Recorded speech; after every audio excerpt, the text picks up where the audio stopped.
Hey folks, welcome back to another Dice Tower preview. I'm Mark, and today we're venturing into the epic world of Legends of ShenZhou.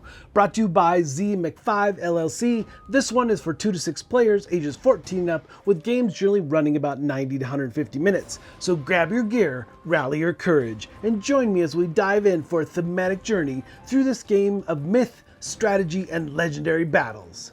Welcome, traveler. Step into the legendary lands of ShenZhou. Picture it, ancient mountains, hidden shrines, rivers that carry whispers of forgotten heroes, and creatures from the classic mountains and seas still wandering around like they own the place. This isn't just a setting, it's alive, and you're about to carve your name into it. At the very start, you'll choose your hero, and this choice really does matter. It has weight because every hero comes with a unique ability that sets them apart, shaping how you approach the game. Maybe you're stronger in combat, maybe you're quicker on the roads, maybe you're wiser when it comes to events. From that moment forward, no two players are walking the same path. So of course, you're going to start small, real small. A hero at the start of the map with just 2,500 in silver and 4 core attributes: strength, courage, intelligence, and perception. One little cube in each. Doesn't look like much now, but trust me, these are the numbers that are going to decide if you walk away with glory or a bruised ego.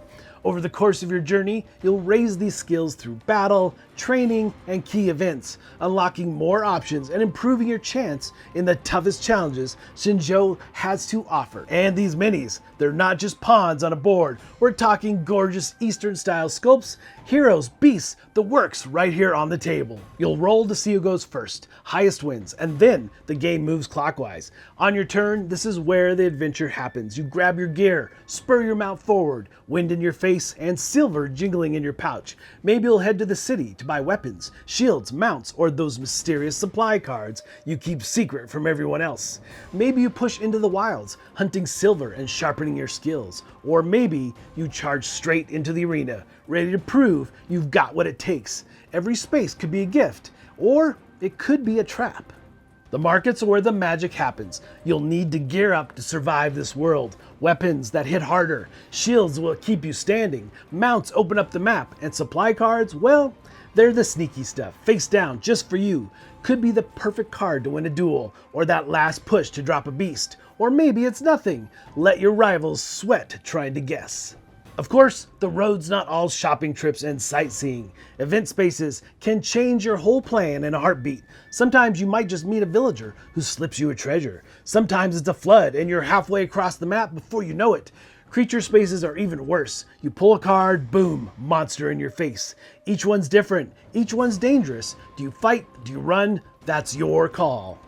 Combat comes in 2 flavors. You've got duels, the heroes versus heroes. Land in the same space while moving clockwise, and the first to get there picks the fight. Now, winners here are going to walk off with 2,500, while losers drop 1,000.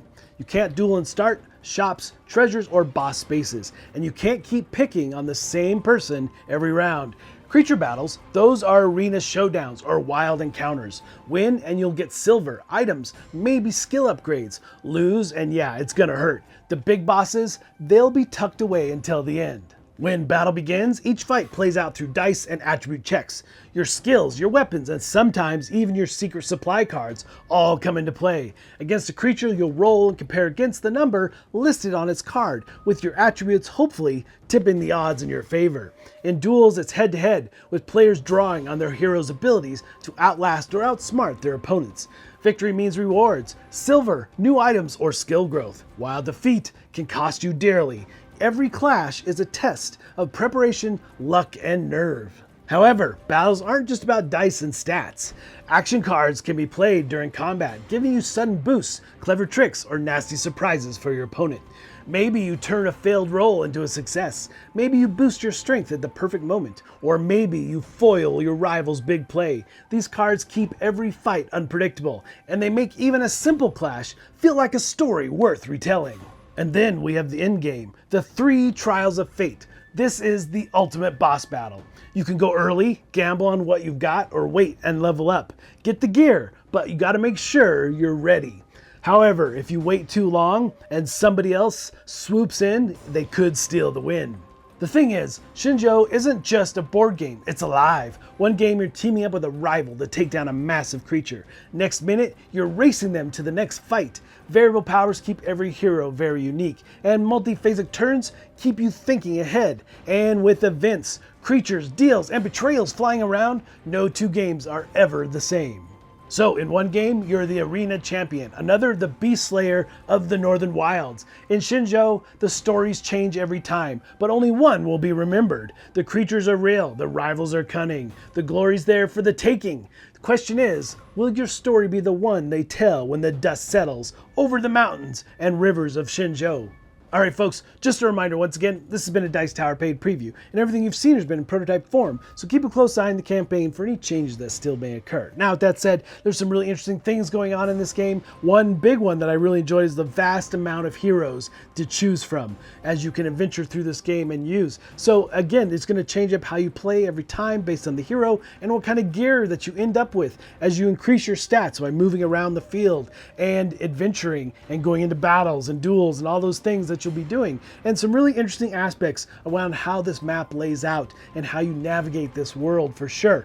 But I love the different gear and the different items, that whole idea of building your character up. And it is a race. You're trying to build it up in a way that you can go and defeat the big bosses at the end of the game. And of course, your rivals are going to be doing the same thing. So it is, like I said, a race. And I really enjoyed the art in this game, from the cards to your heroes to all the different types of gear, as well as the play field, and of course these amazing miniatures. Now there's also an art book that you can get your hands on that talks about their inspiration and the source for all this art and the game in general. Really a neat little piece for sure, and I believe that's probably in the deluxe edition. But folks, ultimately, if this looks like something of interest to you, I'm sure they'd appreciate your support. So I think that's it for me, and until next time, we'll see you at the table.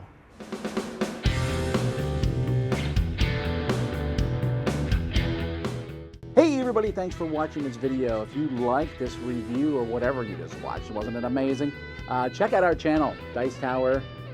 We have all kinds of things. We review games, we do top 10s, we play games live. It's all about board games, but especially the people who play them. Check out Dice Tower YouTube channel.